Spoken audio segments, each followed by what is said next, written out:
buenas tardes. Hoy vamos a estarles presentando la parte 2 del sistema nervioso central. Mi nombre es Fiorella García Tellini y voy a estar exponiendo con mi compañera Peilin Yechan. Los objetivos de este tema va a ser identificar y mencionar las estructuras y las funciones del cerebro y del cerebelo. Vamos a estar describiendo las estructuras vasculares del cerebro y vamos a describir las estructuras óseas del cráneo. Para esta primera sección de estructuras del cerebro y el cerebelo, el cerebro en sí es la porción más grande del cerebro y se divide en dos hemisferios, derecho e izquierdo. Cada hemisferio contiene tejido neural distribuido en numerosos pliegues o circunvoluciones, también se pueden llamar giros. Es importante poder identificar estos giros porque el giro precentral es considerado la región motora del cerebro, mientras que el giro postcentral es considerado la región sensorial del cerebro. Otros giros relevantes para las imágenes médicas son el cingulado, el parahipocampal y el giro temporal superior. Todos los podemos observar en la foto de la derecha, que sería un corte coronal de una resonancia magnética del cerebro. Las circunvoluciones están separadas por ranuras superficiales llamadas surcos y por ranuras profundas llamadas cisuras. El surco principal que separa el giro precentral del lóbulo frontal y el giro postcentral del lóbulo parietal se conoce como surco central. Las dos cisuras principales en el cerebro son la cisura longitudinal y la cisura lateral o cisura del silvio, que también se pueden ver en la imagen a la derecha. La cisura longitudinal es larga y profunda y se encarga de dividir los hemisferios derecho e izquierdo. En la cisura también se ubica la hoz del cerebro y el seno sagital superior. La cisura lateral es profunda y se encarga de separar el lóbulo frontal y los lóbulos parietales del lóbulo temporal. En esta imagen es una resonancia magnética de los lóbulos cerebrales y el surco central es un corte sagital. Podemos observar el surco central, el giro precentral y el giro postcentral, así también como la cisura lateral y los distintos lóbulos. Para la organización de la materia gris y blanca, el cerebro propiamente tiene muchas funciones críticas como el pensamiento, el juicio, la memoria y diferenciación. El cerebro consiste de materia gris, que es un cuerpo neuronal, y la materia blanca, que son los axones mielinizados. La corteza cerebral es la parte más externa del cerebro, está compuesta aproximadamente de 3 a 5 milímetros de grosor por materia gris. No solamente recibe información sensorial, sino que también envía señales a los músculos y las glándulas para el control del movimiento y la actividad corporal. Profundo dentro de la corteza se encuentra la materia blanca, la cual contiene fibras que actúan como pasaje para la transmisión de impulsos nerviosos hacia y desde la corteza. El grupo más grande y denso de fibras formadas por la materia blanca dentro del cerebro se conoce como el cuerpo calloso. Esta estructura forma el techo de los ventrículos laterales y conecta ambos hemisferios al estar constituido por 4 partes. De anteroinferior a posterior serían el rostrum, el genu, el cuerpo y el esplenio. Otros dos conjuntos importantes de fibras de materia blanca consisten en la comisura anterior y en la comisura posterior. La comisura anterior cruza la línea media dentro de la lámina terminalis y conecta las porciones anteriores de cada lóbulo temporal. La comisura posterior es un pasadizo constituido de múltiples fibras encargadas de transmitir impulsos nerviosos para los reflejos pupilares consensuados a la luz. Este pasadizo cruza la línea media posterior al tercer ventrículo inmediatamente por encima del acueducto cerebral e inferior a la glándula pineal. En ambas imágenes, la imagen de la izquierda básicamente es un dibujo anatómico de un corte coronal del cerebro que nos permite de una manera más sencilla identificar las estructuras en la figura número 4, que sería el corte coronal, pero de una resonancia magnética del cerebro. Los lóbulos cerebrales, como todos sabemos, la corteza cerebral de cada hemisferio se puede dividir en 4 lóbulos principales, que serían frontal, parietal, occipital y temporal, los cuales corresponden a la ubicación de los huesos craneales con el mismo nombre. Cada lóbulo tiene regiones críticas asociadas a funciones específicas. El lóbulo frontal se ubica en la parte más anterior y está separado del parietal por el surco central y del temporal por la cisura lateral. Entre sus funciones se encuentran el razonamiento, juicio, respuesta emocional, planeamiento y ejecución de acciones complejas y el control del movimiento muscular voluntario. Además, se encuentra involucrado en la producción del habla y contiene el centro motor del habla conocido como el área de Broca. El área de Broca se encuentra unilateralmente en la superficie inferior del lóbulo frontal dominante para el lenguaje, generalmente ubicado en el giro frontal izquierdo. Esta área se encarga de la coordinación o programación de los movimientos motores necesarios para la producción de los sonidos del habla. Seguimos con el lóbulo parietal. Este está ubicado en la porción media de cada hemisferio inmediatamente posterior al surco central y está separado del lóbulo temporal por la porción horizontal de la cisura lateral. Entre sus funciones, bueno, este está asociado con la percepción de temperatura, tacto, presión, vibración, dolor y el gusto, además de estar involucrado en la escritura, así como en algunos aspectos de la lectura. El lóbulo occipital es el más posterior y está separado del lóbulo parietal por la cisura parieto-occipital. Entre sus funciones, bueno, este lóbulo está involucrado en la percepción consciente de los estímulos visuales. El área visual primaria recibe los estímulos por el tracto óptico a través de las radiaciones ópticas que se extienden desde el tálamo. Y el lóbulo temporal se encuentra anterior al lóbulo occipital y está separado del lóbulo parietal por la cisura lateral. Entre sus funciones, bueno, se encuentran las percepciones conscientes de los estímulos auditivos y olfativos y el dominio del lenguaje. El procesamiento de la memoria ocurre vía la amígdala y el hipocampo, los cuales son grupos de materia gris ubicados en el giro parahipocampal del lóbulo temporal. La corteza auditiva se encuentra en la circunvolución temporal superior y se puede dividir en un área auditiva primaria y una secundaria. El área auditiva primaria o el giro de Heschel recibe importante información sensorial de la cóclea bilateral, mientras que el área auditiva secundaria o el área de Wernicke es el centro para la comprensión y formulación del habla. En lo profundo del lóbulo temporal se encuentra otra área de materia gris cortical conocida como la ínsula o isla de Rayleigh, comúnmente llamada el quinto lóbulo. Está separada del lóbulo temporal por la cisura lateral y se cree que está encargada de mediar las funciones motoras y sensoriales de las vísceras. Los núcleos basales o ganglios son un grupo de materia gris subcortical que consiste en el núcleo caudado, el núcleo lentiforme y el claustro, los cuales en conjunto se encargan de contribuir al planeamiento y la programación del movimiento muscular.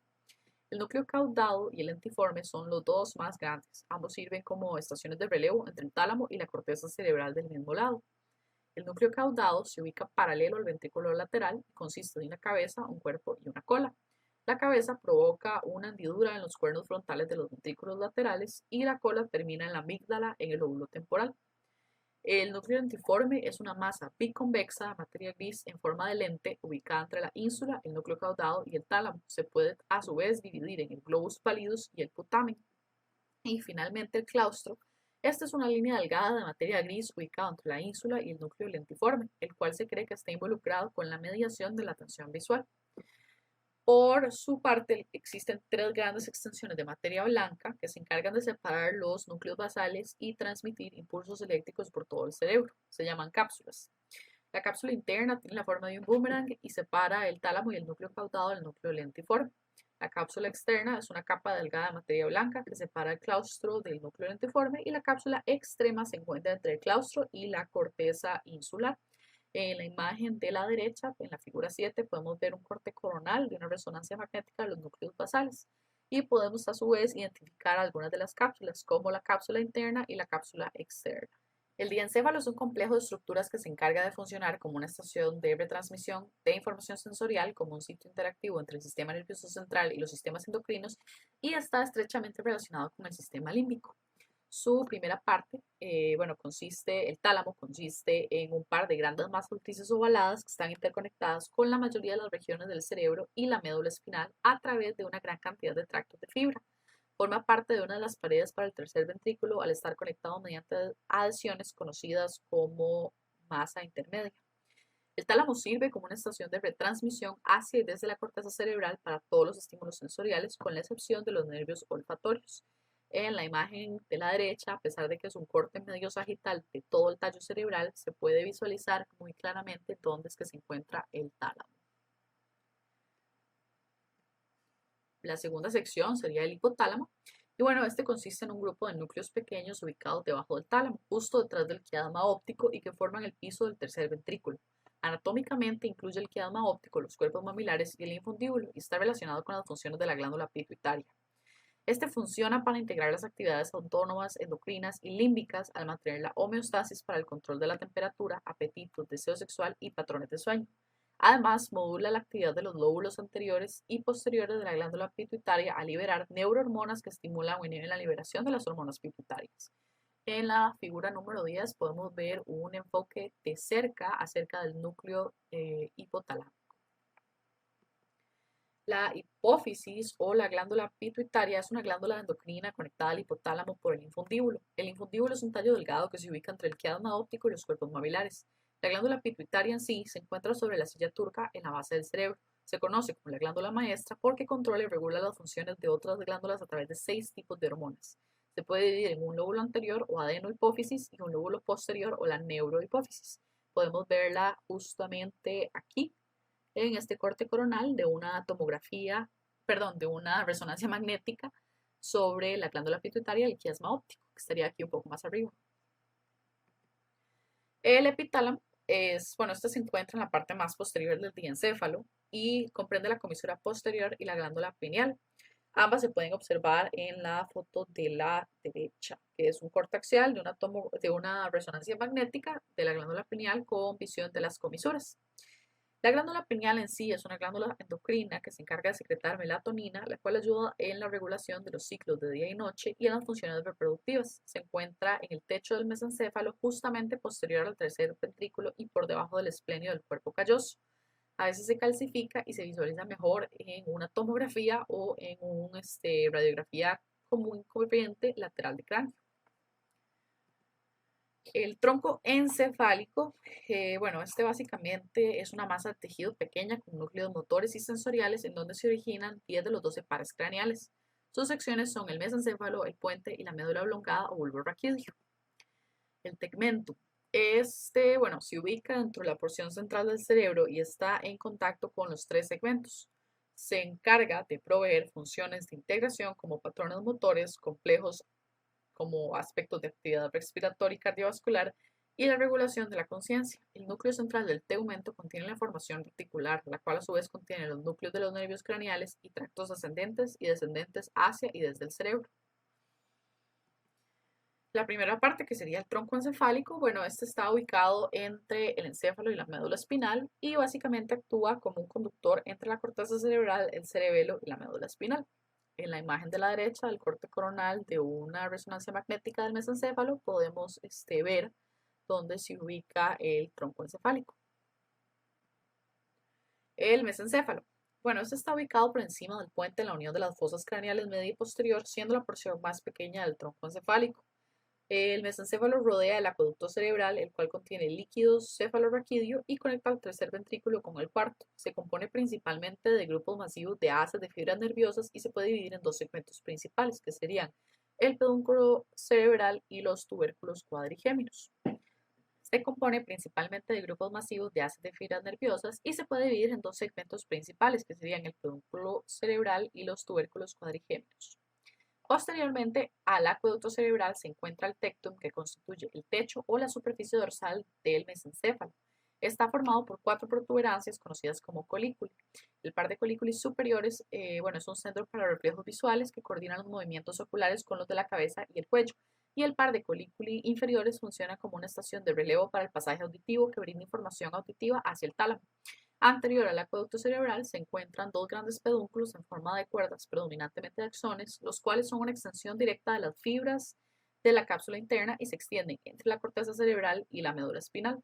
Los pedúnculos cerebrales están hechos de sustancia negra, que es una capa amplia hiperpigmentada de células que contienen melanina, la cual está involucrada en la producción de dopamina, que como ya sabemos es un neurotransmisor que controla los movimientos musculares reflejos.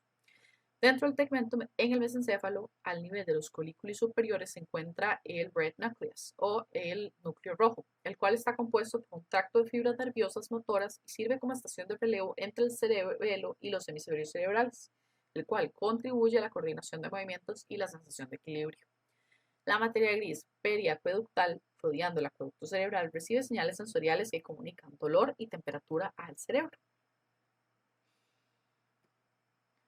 El puente. Bueno, esto es una gran expansión ovoide del tallo del cerebro centrado entre el mesencéfalo y el bulbo raquídeo. Se encuentra posterior al clivus y anterior al cerebelo, de modo que se visualiza como un bulto prominente. Su función principal es comunicar las señales entre la médula espinal, la corteza cerebelosa y la corteza cerebral.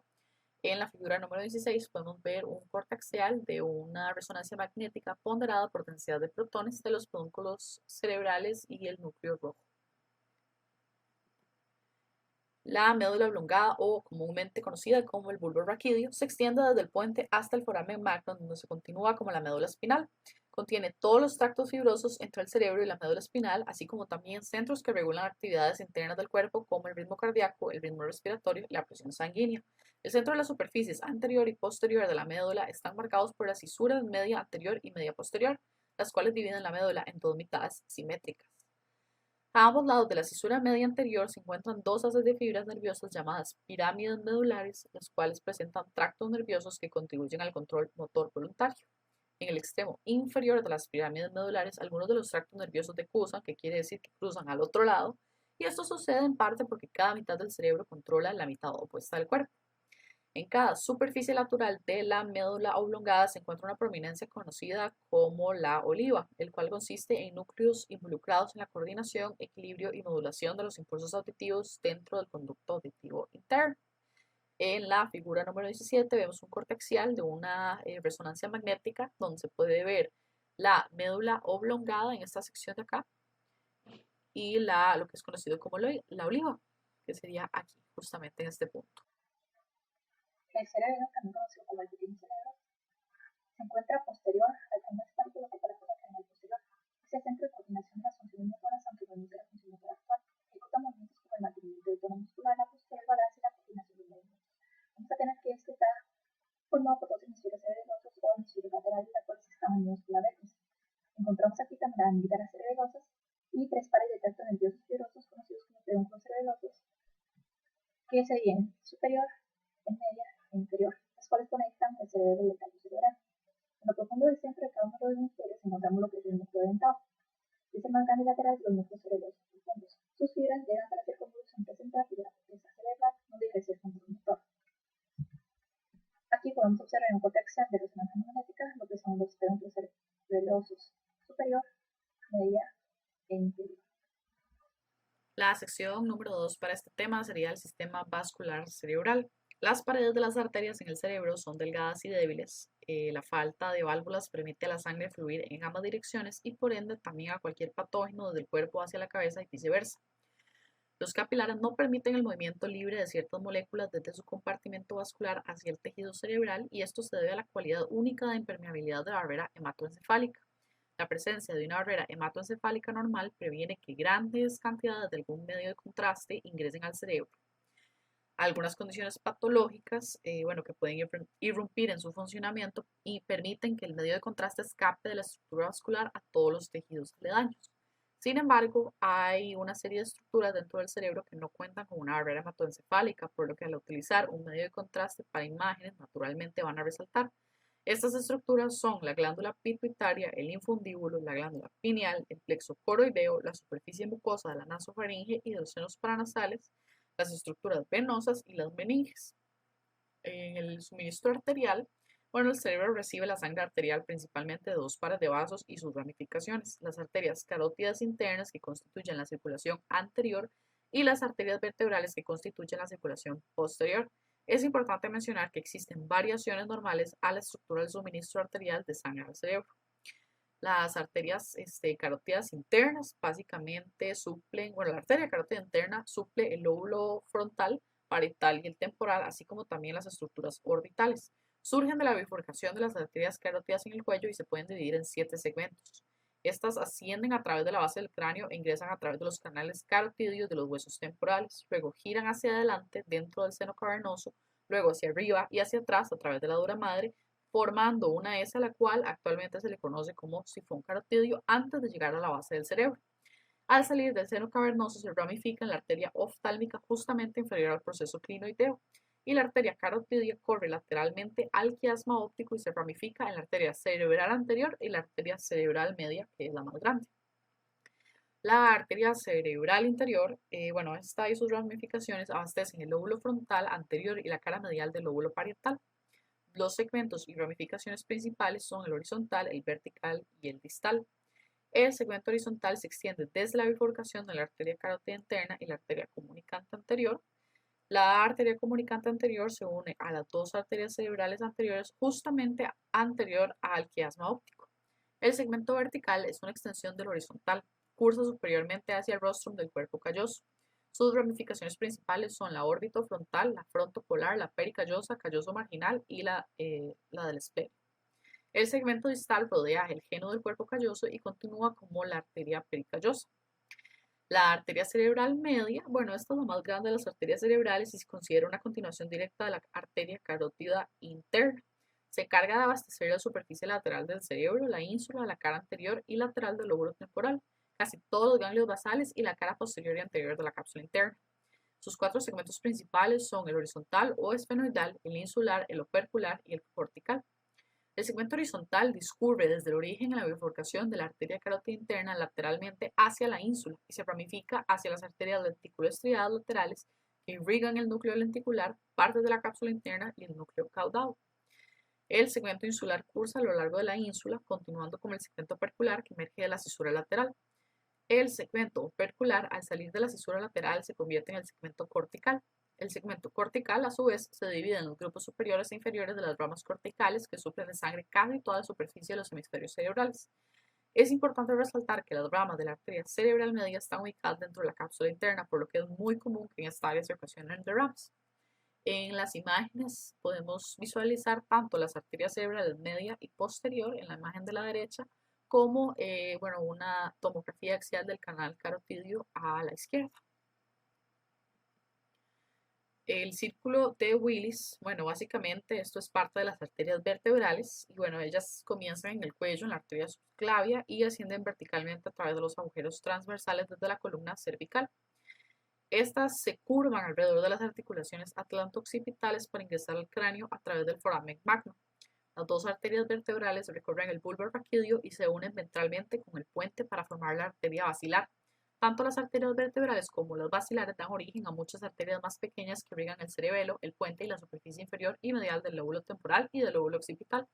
Los cuatro pares principales de arterias listados de inferior a superior son la arteria cerebelosa posterior-inferior, la arteria cerebelosa anterior-inferior, la arteria cerebelosa superior y la arteria cerebral posterior.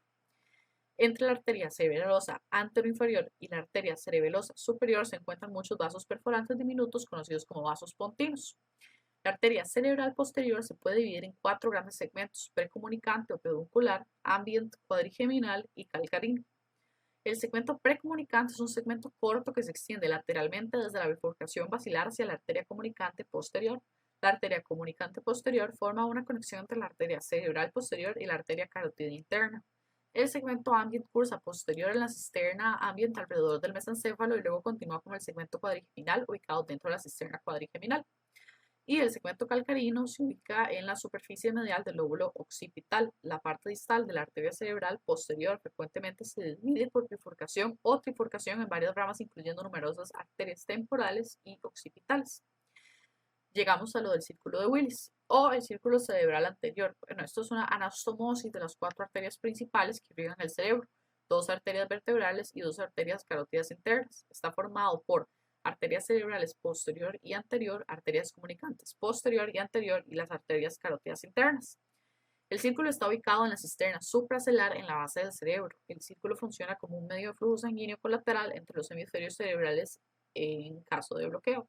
Esta es una imagen del círculo de Willis que nos permite visualizar las arterias que lo conforman. El drenaje venoso. Básicamente se da el drenaje venoso del cerebro y sus revestimientos, se compone principalmente de los senos durales, de las venas corticales superficiales y las venas profundas. Los senos durales son grandes venas ubicadas dentro de la dura madre del cerebro. Todas las venas de la cabeza drenan en senos durales y por último las venas yugulares internas en el cuello. Los senos durales principales incluyen el sagital superior e inferior, el recto, el transverso, el sigmoide, cavernoso y el petroso. Entonces vamos a ir uno por uno. El seno sagital superior se encuentra en el plano medio entre la hoz del cerebro y la bóveda calvárea. Comienza en la crista Galli, recorre toda la longitud de la hoz del cerebro y termina en la protuberancia occipital interna del hueso occipital. El seno sagital inferior es mucho más pequeño y recorre posteriormente justo debajo del borde libre de la hoz del cerebro.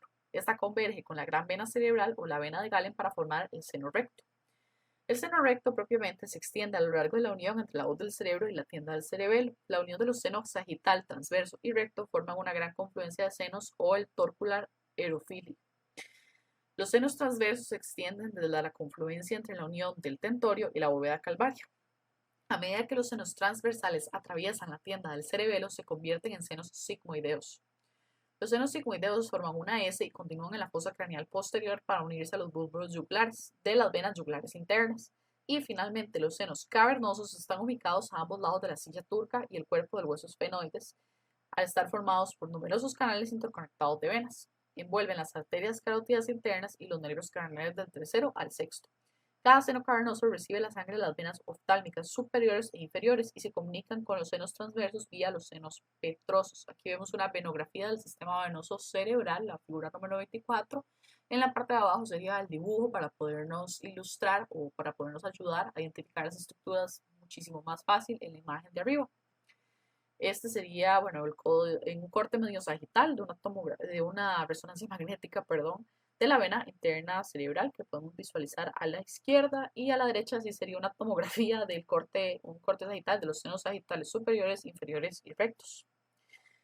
Bueno, volviendo al tema, las venas corticales superficiales se ubican a lo largo de la superficie de cada hemisferio cerebral y son responsables de drenar la sangre de la corteza cerebral y algunas porciones de materia blanca. Estas venas drenan en los senos durales con varias anastomosis entre las venas superficiales y las profundas. Las venas profundas del cerebro drenan la materia blanca e incluyen las venas tálamo estriada, septal, cerebral interna, basal o vena de Rosenthal y gran vena cerebral, vena magna o vena de Galeno. Bueno, antes de eso, aquí hay imágenes del seno cavernoso, tanto del lado izquierdo como del derecho. El lado izquierdo simple y sencillamente para ilustrar mejor la resonancia magnética del lado derecho. Ahora sí, la vena tálamo estriado discurre en un surco entre el tálamo y el núcleo caudado, donde drena ambas estructuras. La vena septal discurre posteriormente a través del septum pellucidum, y se une con las venas tálamo estriadas para crear venas cerebrales internas en la cara inferior del foramen interventricular. La vena basal o la vena de Rosenthal, el lobo temporal medio y los núcleos basales, al rodear posteriormente el pedúnculo cerebral y la placa cuadrigeminal, para unirse a la gran vena cerebral. Cada vena cerebral interna discurre posteriormente debajo del tercer ventrículo para encontrarse con las venas basales debajo del cuerpo calloso para formar un tronco corto, la gran vena cerebral. La gran vena cerebral, vena magna o vena de Galeno, es un vaso corto que se extiende entre el esplenio del cuerpo calloso y la glándula pineal, donde se une con el seno sagital inferior para formar el seno recto. Estas son las imágenes de la vena basal de Rosenthal. Esa sí es una tomografía en corte axial en la figura de la izquierda. Y en la figura de la derecha se pueden ver la vena cerebral interna y la tálamo estriado. También un corte axial de una tomografía. Esta sería una visión sagital de las venas cerebrales profundas. Esta es la imagen que nos va a ayudar a visualizar mejor. La de la derecha, que también sería de las venas profundas cerebrales. Y ahora vamos a continuar con las estructuras óseas del cráneo, que los va a exponer mi compañera P. Las estructuras óseas del cráneo. Vamos a tener los huesos del cráneo. Estos están compuestos por dos capas de tejido compacto, la tala interna y la tala externa. Y entre ellas vamos a tener una capa de tejido esponjoso conocido como el diploide. Los huesos del cráneo están formados por dos huesos, el occipital, parietal, frontal, etmoides, esfenoidal y temporal, las cuales rodean y protegen el cerebro. Dentro de la base del cráneo vamos a encontrar tres fosas, las cuales tenemos la fosa craneal anterior o fosa frontal, la fosa craneal media o fosa temporal y la fosa craneal posterior o fosa inferior. En la fosa craneal anterior está conformada por el hueso frontal, etmoides y la ala menor del esfenoides. En ella contiene los lóbulos frontales del cerebro y los lóbulos olfatorios. Lo que es la fosa craneal media está conformada por el hueso esfenoide y la temporal, y contiene los lóbulos temporales del cerebro, la glándula pituitaria, los nervios ópticos y plasmáticos, en los cavernosos ganglios que tienen la arteria carótida interna y hipotálamo y los nervios craneales que tienen el factor motor braquial, acuoso y frontal. En la fosa craneal posterior, este está conformado por hueso occipital y contiene el cerebelo, el puente troncoencefálico, la médula oblongada, el mesencéfalo y los nervios craneales facial, vestíbulo coclear, glosofaringio, vago, accesorio y pelioso. Vamos a tener que en el hueso parietal son huesos y se encuentra a cada lado del cráneo. Esta articula con el hueso frontal, occipital, temporal y esfenoidal. Tiene una protuberancia en la superficie externa conocida por la eminencia parietal que permite determinar el ancho del cráneo. El hueso frontal, vamos vamos a tener que tiene una presión vertical o estamos en una presión horizontal. La vertical abarca lo que es la frente y la bóveda anterior del cráneo, y están los arcos supraciliares, las cuales están unidas por la glabela. La horizontal va a formar el techo de las órbitas, conocido como la placa orbitaria, y va a formar la mayor parte de la fosa craneal anterior. Entre las placas orbitarias encontramos la mosca terminal, la cual decide la placa craniforme del hueso medio. El hueso medio vamos a tener el hueso craneal más pequeño, y este se va a encontrar en el fosa craneal anterior. Esta sería en tres posiciones: la horizontal o lámina craniforme, donde va a contener muchos agujeros, está la mosca nodal y posee una proyección ósea hacia arriba, conocida como crista galli, la cual ancla al borde del cerebro. Esta es la porción vertical o lámina perpendicular, la cual se proyecta hacia abajo a partir de la lámina craniforme y forma una porción rectal y nasal. Y la porción lateral o laberinto etmoidal se encuentra en la lámina orbitaria delgada o la lámina papilar, la cual conforma una porción de la órbita media. En ella se encuentran las células etmoidales, y donde la más grande está la bola etmoidal. También encontramos dos procesos: las conchas nasales superior y medio y el proceso emocional. Lo que es el hueso del esfenoides, vamos a tener que esta tiene como una forma de mariposa, como sería acá, cubrirá parte de la fosa craneal media, forma la mayor parte de la base del cráneo y va a ser el único hueso craneal la cual articula con todos los demás huesos craneales. Entre ellas vamos a tener lo que es el cuerpo, las alas menores y las alas mayores. El cuerpo está la cita turca, que alberga la glándula pituitaria, y se divide en anterior, donde está formada por todo el cuerpo de la cita, y posterior por el dorso de la cita, donde ahí sale la parte izquierda posterior. Las alas menores, que tienen una forma triangular, están adheridas a la cara superior del cuerpo, y desde ahí sale la apófisis sphenoides anterior, que junto con la posterior van a formar el sitio de unión para la tienda del cerebelo.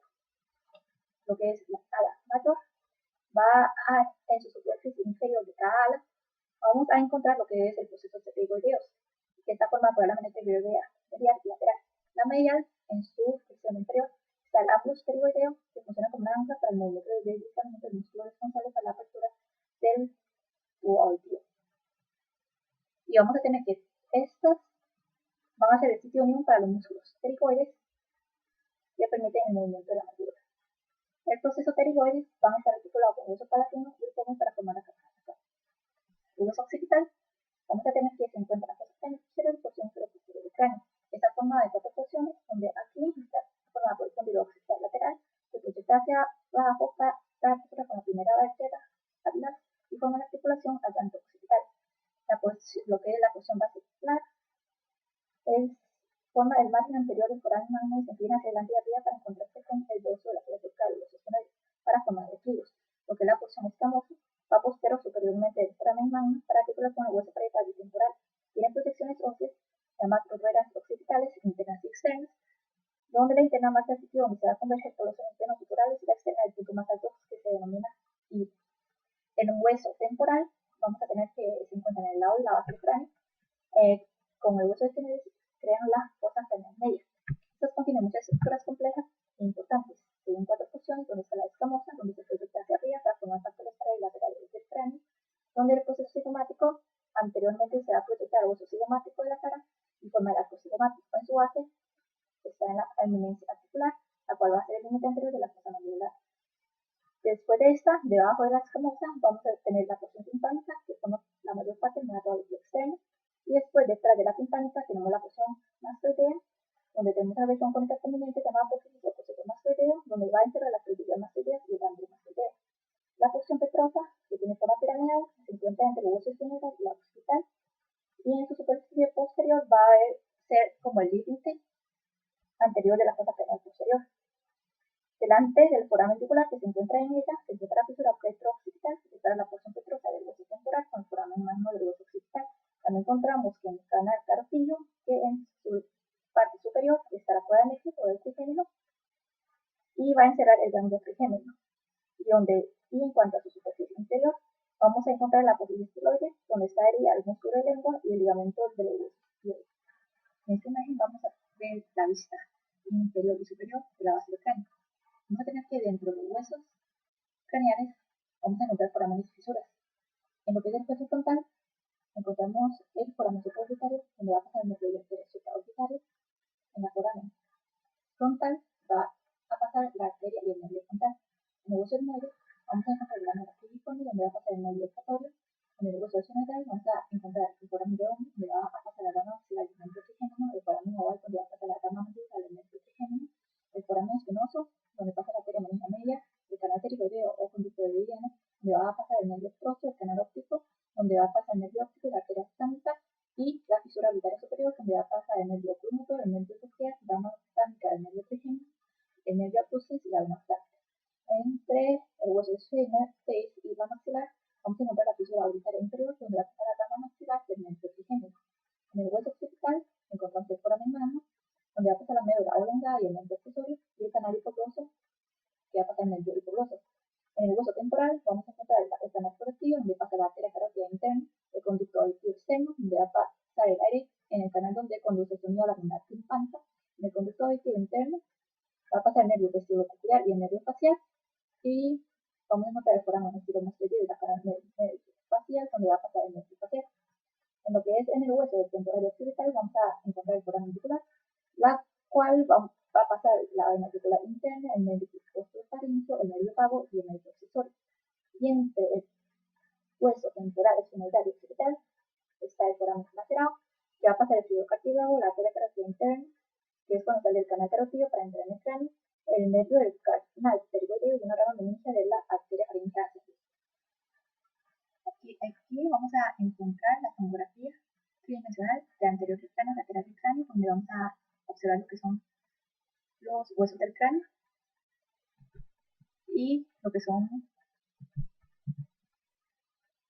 las estructuras de la base del cráneo y las fosas en que se divide. Acá tenemos una radiografía donde podemos ver lo que es la parte de la silla turca, el pubis, donde vamos a tener la bula etmoidal,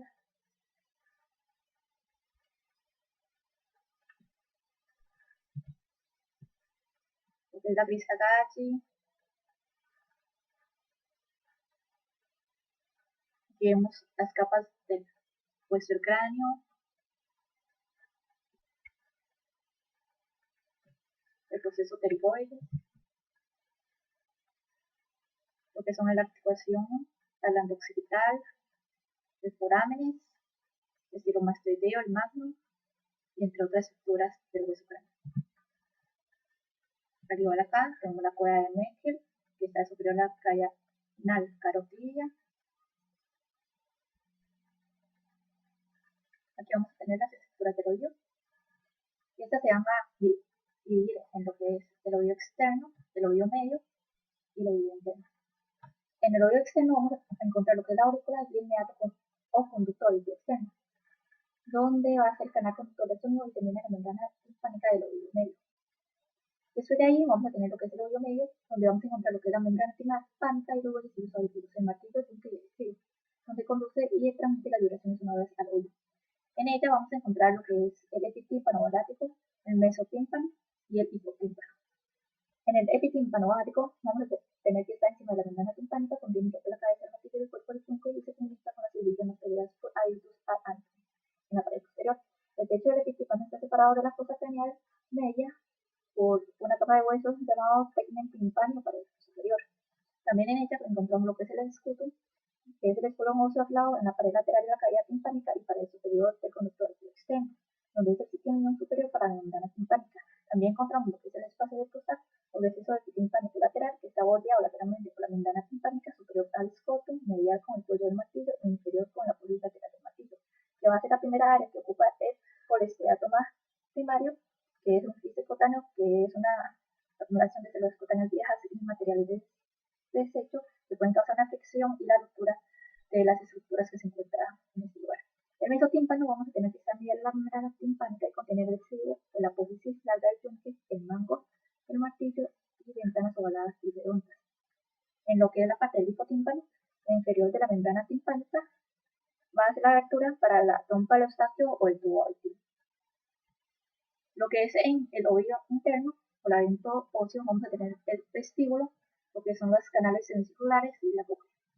El vestíbulo y las canales circulares vamos a tener control en el equilibrio y la balance, mientras que la cóclea va a ser responsable de la audición. El vestíbulo vamos a tener que es un compartimento entre los canales semicirculares y la cóclea. Tiene dos aberturas, la ventana ovalada, que va a ser el pase digestivo, y el acueductos vestibulados, donde contiene el conducto endolinfático. En las canales circulares vamos a tener que dividir en tres conductos separados: superior o anterior, posterior y lateral. Lo que es la cóclea es una estructura cónica base en el conducto abortivo interno. Dentro del giro vascular se encuentra la ventana redonda, que permite que el líquido del oído medio se mueva ligeramente para la propagación de las ondas sonoras. Dentro de esta vamos a tener que es un complicado sistema de conductos llamado anillo membranoso, la cual va a estar lleno de endolinfa, que es un líquido que ayuda en la propagación de ondas sonoras, y que va desde el vestíbulo al conducto endolinfático. De ella va a pasar al saco endolinfático, que se encuentra en la pared posterior de la pirámide citrosa, la cual mantiene el nivel constante de la endolinfa. Aquí en estas radiografías podemos observar lo que es el oído externo, oído medio y el oído interno. Tenemos aquí el vestíbulo, la cóclea, los canales semicirculares. Acá igual tenemos una radiografía donde se muestra el antro mastoideo, las cerillas mastoideas y el cóndilo. Acá tenemos otra porción en donde se van a encontrar el adtitus ad antrum, como el espacio Prusak. Y aquí en esta otra imagen podemos algunas ventanas ovales, parte del canal auditivo interno y el conducto auditivo externo. Ahora tenemos las suturas. Estas son articulaciones que unen los huesos del cráneo. Tenemos cuatro principales. Está la sutura escamosa, la coronal, la sagital y la lamboidea. La sutura escamosa se encuentra al lado del cráneo. Es la porción escamosa, es la porción escamosa del hueso temporal o el parietal. La sutura coronal va transversal en la parte superior del cráneo y une el hueso frontal con el parietal.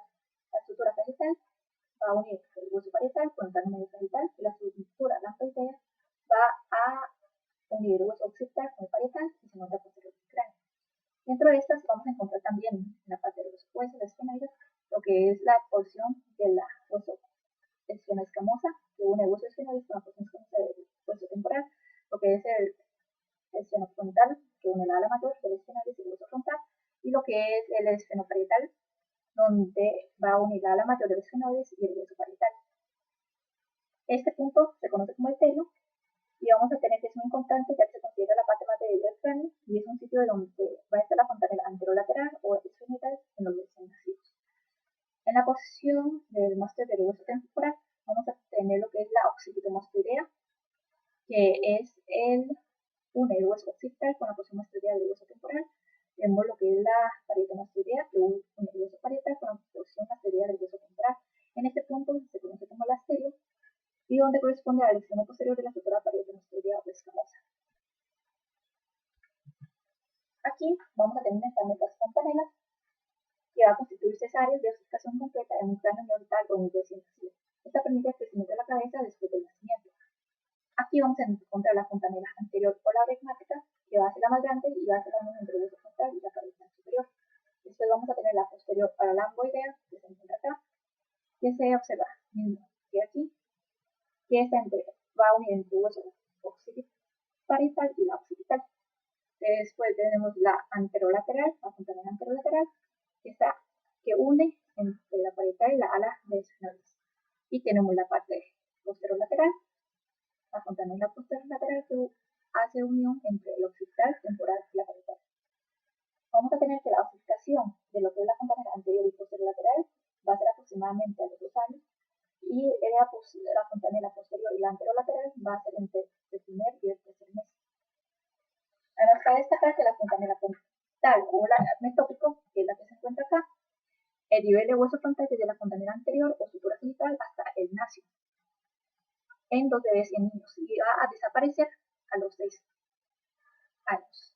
Dentro de los huesos faciales, va a estar conformado por 14 huesos, las cuales a veces es difícil de diferenciar por su tamaño pequeño y forma irregular. Dentro de ella vamos a tener lo que es el hueso nasal. Va a conformar el puente óseo de la nariz y articula con el hueso frontal, el mueles y el nasal y la maxila. Lo que es el lagrimal, vamos a tener que se encuentra posterior al hueso nasal y maxilar, en la pared medial de cada órbita. Va a ser la unión del hueso lacrimal y la maxilar. Va a encontrarse el surco lagrimal, donde va a estar el saco lagrimal, la cual drena el exceso líquido lagrimal. Y además vamos a encontrarnos con el canal nasolagrimal, la cual va a pasar el conducto nasolagrimal. Después vamos a tener el hueso palatino o el paladar, que es un leve de forma de L en la cara posterior de la cavidad nasal entre maxila y apoyo exterior de áreas tenerias. Tiene una porción horizontal y una vertical, la cual se une anteriormente con el proceso palatino del maxilar para formar el paladar puro, y la vertical se extiende para formar la pared lateral de la cavidad nasal y para desmediar de la órbita. Después vamos a tener lo que es el hueso maxilar, que son huesos faciales más grandes e inmóviles. Se fusiona en la línea media o la espina nasal anterior.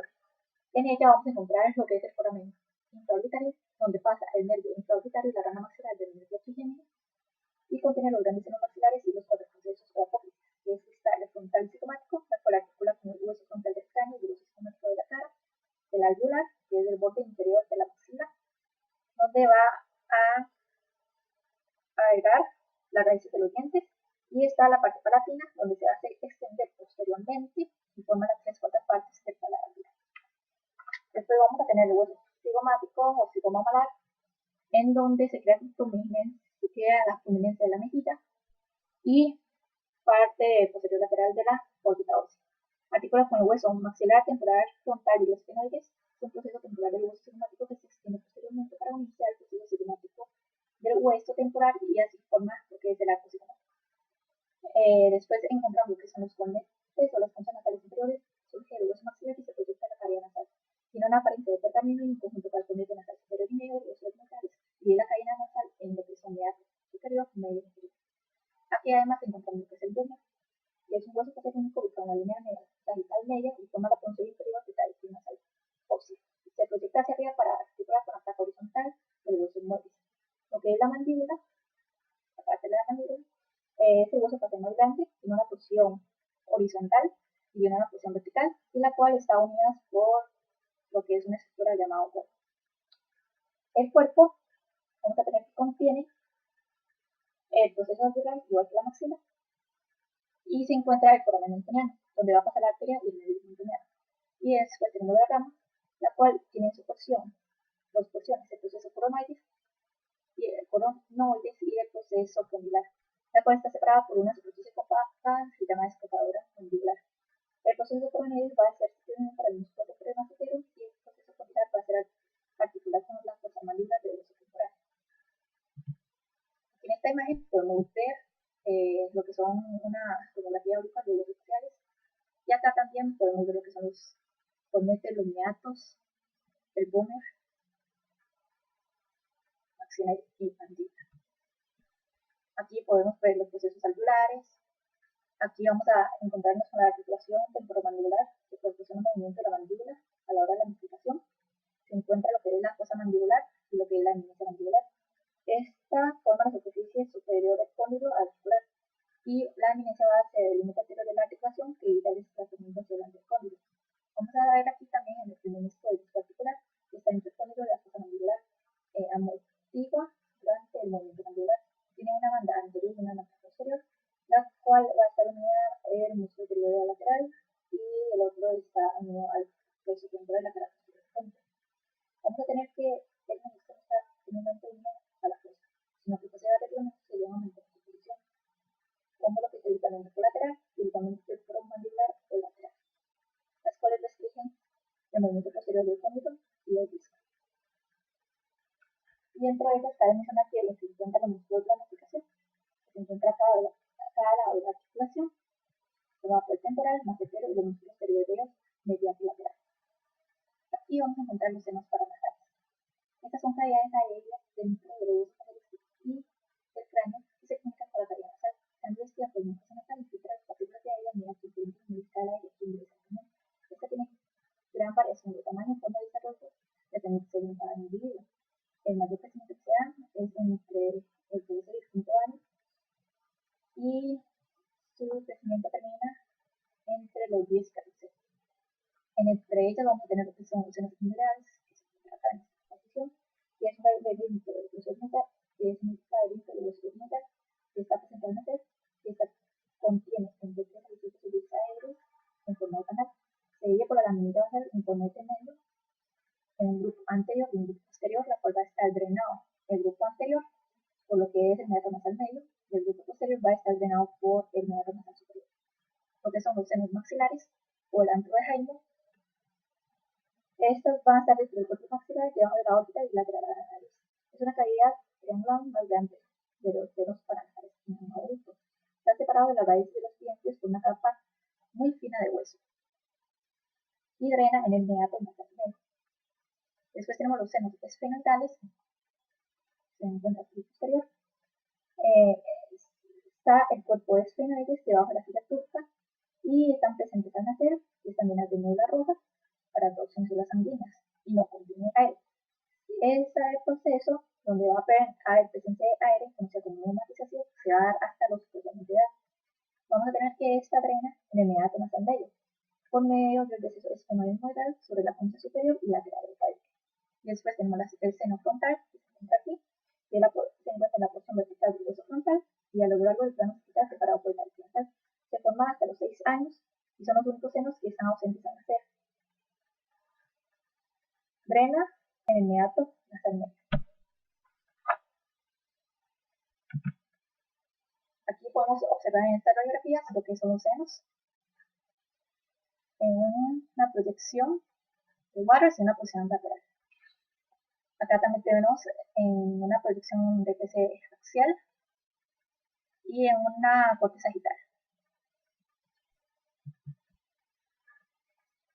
Vamos a tener que la vía de drenaje y identificación de senos paranasales sea por la unidad osteométrica. Así es como se llama.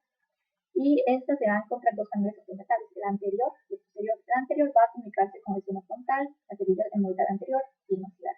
Las posteriores van a haber comunicación entre las cerillas etmoidales posterior y el seno esfenoidal. Estas comprenden varias estructuras, como son el orificio del seno frontal y maxilar, que se encuentra en la porción anterior, junto con el receso frontal en el sentido del impacto medio, y en lo que es las posteriores se encuentra el receso esfenoidal y el meato nasal superior.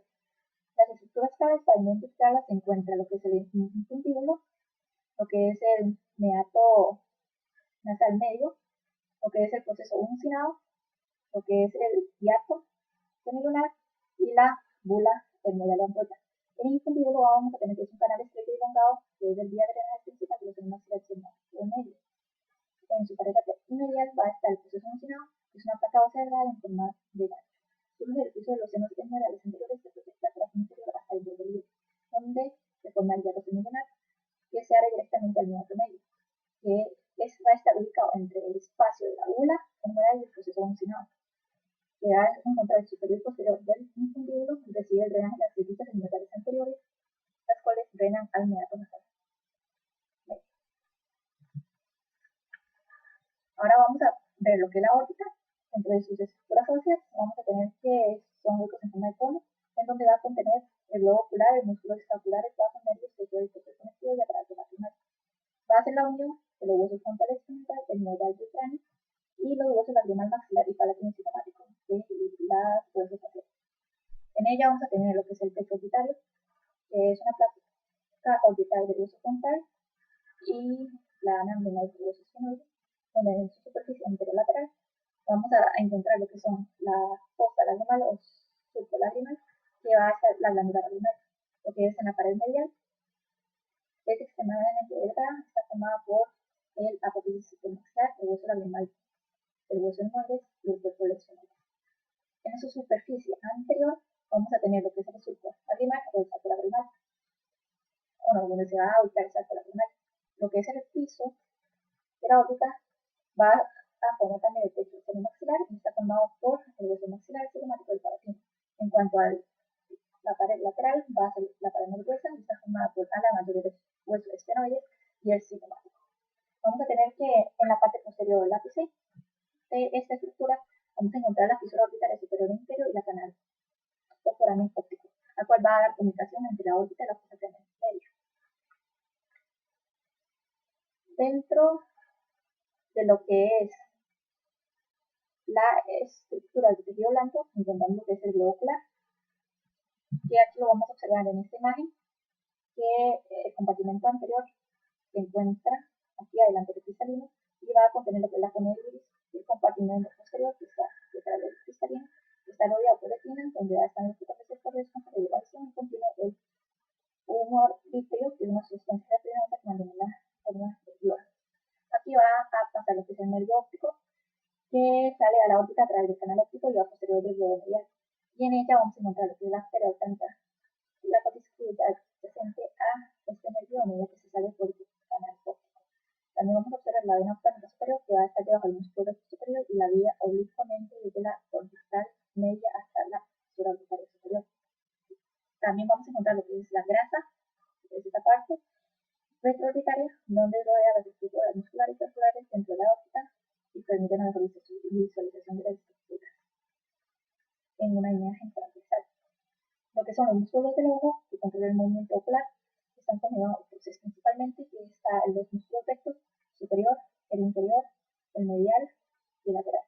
Y también pues, los músculos oblicuos, que es el superior y el inferior. Estas tienen la función de abducir y aducir el globo ocular, como también la rotación del ojo. Dentro de ella vamos a tener también el músculo elevado parcial superior, la cual va para el control del parcial superior. Aquí, en cuanto al aparato lagrimal, vamos a tener que está formado por la glándula lagrimal, los canales lagrimales, el saco lagrimal y el conducto nasolagrimal, la cual mantiene el ojo húmedo limpio, elimina los desechos que vienen infecciones bacterianas y proporciona nutrientes y oxígeno. La glándula lagrimal vamos a tener que estar formada en ventras, que se encuentra en el supralagrimal superior y lateral al globo. Proporciona la mayor parte del volumen lagrimal. Los canales lagrimales vamos a tener que son pequeños conductos que van a vaciar las lágrimas acumuladas en el área del tracto medial del ojo y conduce al saco lagrimal que está dentro del supralagrimal de la órbita, en la cual baja por el conducto nasolagrimal, pasa por el canal lagrimal del hueso maxilar y lagrimal y llega a lo que es el meato nasal inferior. Y aquí vemos el folículo y la glándula lagrimal.